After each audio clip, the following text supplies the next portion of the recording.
La France est sur les dents, menaces terroristes, Euro 2016, contestation sociale, le climat est ultra tendu et partout les mesures de sécurité sont renforcées. Au total, rien que sur Paris, ce sont près de 20 000 hommes, soldats, policiers, agents de sécurité mobilisés. Dans ces conditions, la manifestation prévue jeudi contre la loi travail vient compliquer la donne. Car les manifestations, ça peut être ça peut aussi dégénérer, comme cela a été le cas il y a quelques jours. Parmi les manifestants, des casseurs, c'était l'argument avancé par les autorités pour interdire ce rassemblement. Initialement, les syndicats voulaient une manifestation sur un parcours précis, celui-ci allant de Bastille à Nation. La préfecture de police proposait un rassemblement statique. 2 jours de tractation n'y auront rien fait. Les partis ne s'étant pas mis d'accord, le préfet a tranché, la manifestation sera interdite, avant de faire volte-face et de finalement l'autoriser sur un parcours défini.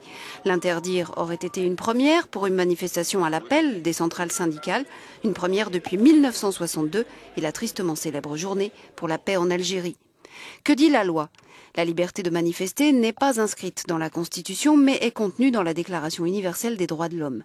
L'article 431.1 du Code pénal vient l'appuyer, précisant que toute personne entravant d'une manière concertée et à l'aide de menaces l'exercice de la liberté d'expression, du travail, d'association, de réunion ou de manifestation sera punie. Par ailleurs, un décret de 1935 établit les règles dans lesquelles une manifestation doit être organisée. Une demande doit être soumise en mairie 3 à 15 jours avant, stipulant le motif, le trajet, la date et les noms des organisateurs. Le même décret précise que si les autorités estiment que l'ordre public peut être menacé, la manifestation peut être interdite.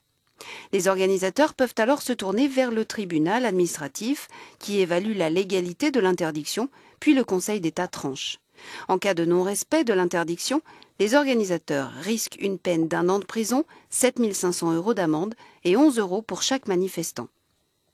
Mais c'est pour le gouvernement que cela aurait été le plus coûteux. Même si ce n'est pas illégal, ce n'est pas sans conséquences. Se mettre à dos le plus grand syndicat du pays, qui plus est pour un gouvernement de gauche, déjà très impopulaire, aurait amplifié la colère et aggravé les divisions au sein de la majorité.